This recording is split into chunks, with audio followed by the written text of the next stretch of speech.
Buya. Waalaikumsalam warahmatullahi wabarakatuh.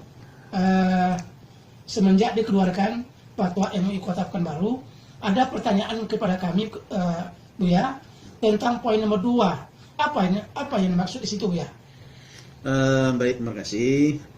Jadi pada hari ini kita telah mengeluarkan pedoman pelaksanaan takbiran, insya Allah tidak berapa lama lagi, dengan sholat Idul Fitri untuk tahun 1441 Hijriah atau bersamaan dengan 2020.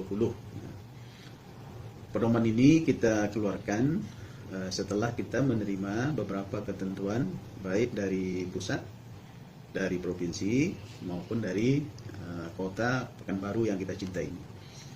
Yang pertama, kita menerima fatwa MUI sebagai pedoman umat Islam di Indonesia. Ada 2 di sini yang kita terima. Pertama, fatwa nomor 14 tahun 2020. Kemudian yang terakhir kemarin adalah fatwa nomor 28 tahun 2020 tentang kaifiat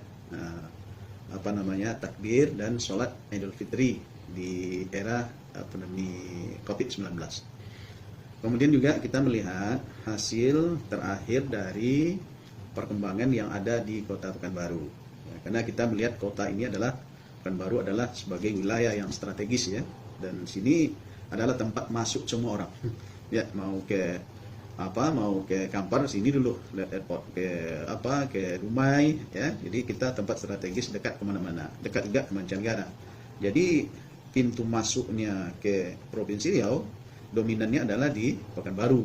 Nah, jadi melihat itu semua, maka kita minta penjelasan kepada pemerintah kota melalui wali kota dan juru bicara gugus COVID-19 yang ada di Pekanbaru.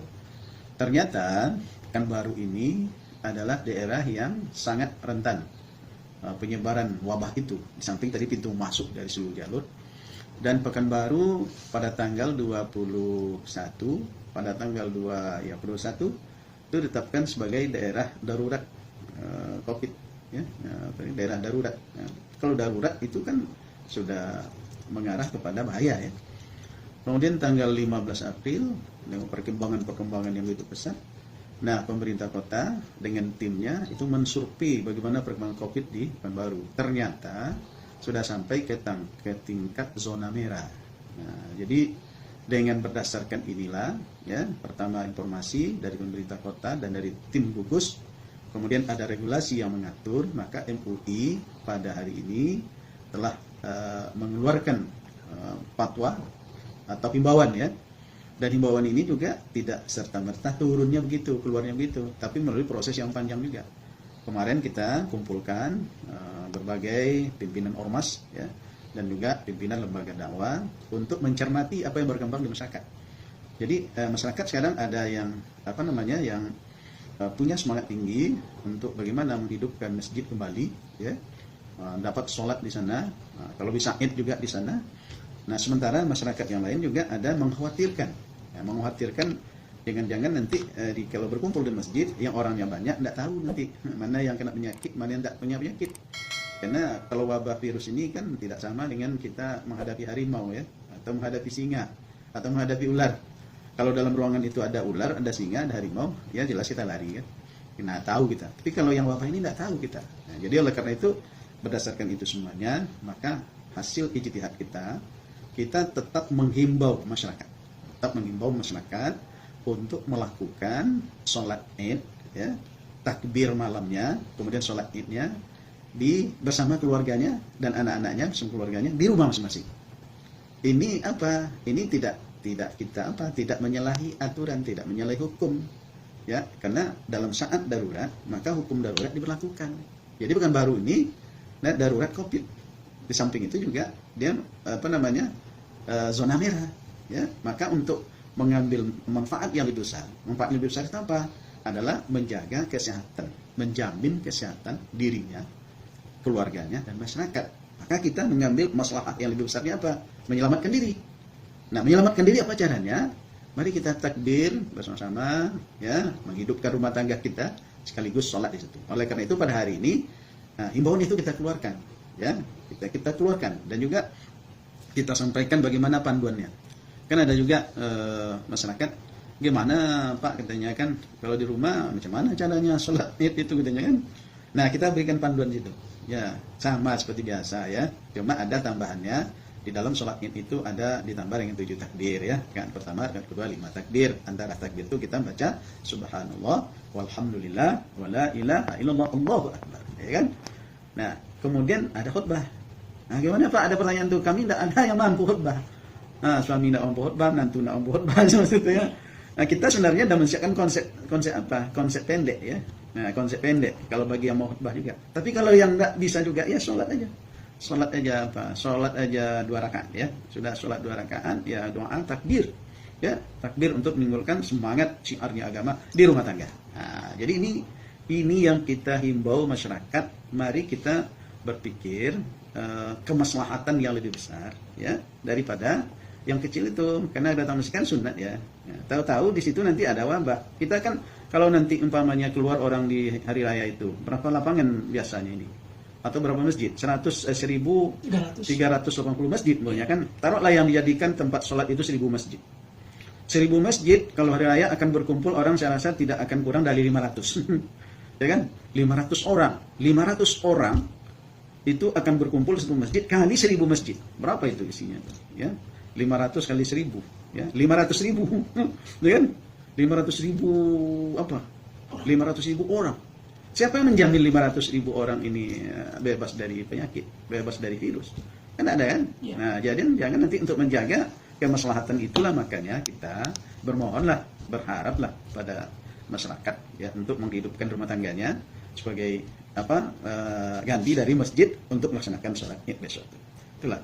Jadi hilangkan pikiran-pikiran yang membandingkan dengan yang lain. Ada juga masyarakat tanya, gimana katanya mall dibuka, konser ada, dibuka. Jangan situ kita kalau mall itu berapa lah cuma mallnya. Taruhlah di mallnya ada 10 ya, berkunjung orang agak 1.000 situ, ya kan 10.000-nya. Kalau masjid berapa tadi itu? Banyaknya. Yang kedua, ya apakah ke mall itu terjamin bahwa dia tidak akan dia tidak akan kena, ya kan? Ya taruhlah seperti itu dibuka terjamin. Dan kenapa pemerintah membolehkan itu? Ya ada 2 pertimbangan di sini. Pertama mungkin ekonomi ya, pertimbangan ekonomi. Ya kalau umpamanya tidak dibuka kegiatan ekonomi, bagaimana pula kita makan? Kalau tidak makan, tentu terancam pula jiwa. Ya kan? Itu 2 lagi mudaratnya. Beli ke mall ada penyakit. Nah, diasumsi akan kena penyakit. Tidak beli, mati di rumah. Nah, maka asumsi ini kita apakan? Yang kita utamakan adalah menghindari bahaya yang lebih besar. Bahaya yang lebih besar itu apa? Mati, tidak makan. Ya kan? Nah, itu makanya himbauan kita seperti itu.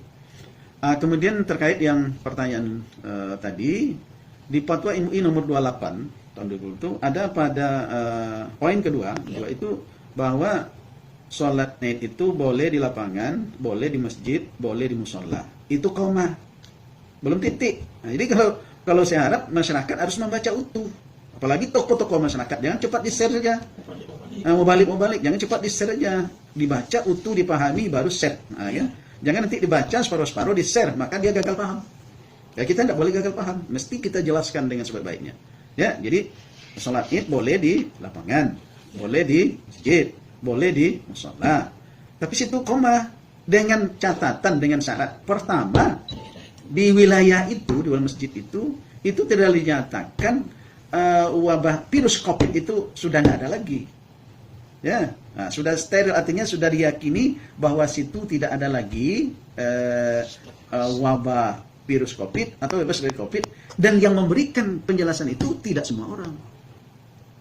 Yang memberikan menyatakan bahwa tempat itu adalah bebas, yang menyatakan tempat itu adalah bersih, itu adalah tim yang kredibel. Nah, yang ahli, yang pakar. Siapa yang pakar di situ? Menengok kuman? Tidak bisa Ustaz. Tidak pula bisa orang-orang biasa tuh. Tentu orang yang punya keahliannya. Saya aja tidak bisa, walaupun saya seorang profesor. Ya, menengok apa di situ. Jadi orang pakar ada ahlinya. Jadi ahli itulah nanti yang memberikan keterangan kepada pemerintah atau kepada masyarakat bahwa di wilayah itu bebas COVID. Ya kan? Kalau ada pernyataan yang seperti itu, maka itu bolehlah sholat di situ. Ya, bolehlah sholat di masjid itu, bolehlah di wilayah itu. Itu satu. Kemudian tidak cukup itu saja. Ada yang kedua lagi. Sejak dinyatakan wilayah itu bebas dari COVID, ya, maka daerah itu harus steril. Nggak boleh ada orang yang masuk, nggak boleh orang keluar. Sebab kalau ada orang masuk, ini jangan-jangan orang masuk ini membawa. Atau ada orang yang keluar, jangan-jangan masuk lagi dia membawa. Nah, jadi itu makanya. Jadi dipahami dari ada orang meragukan ini kan bahasanya gimana? Ya bahasanya dipahami lengkap, utuh, tidak boleh sepotong-sepotong. Jadi apa yang dibuat oleh Majelis Ulama Indonesia Pusat, bahasanya bagus. Dia berbicara dari ungkapan-ungkapan positif dulu. Boleh. Tapi syaratnya ini. Nah, sekarang mana wilayah yang bisa seperti itu? Mari sama-sama nanti. Masih ada kesempatan.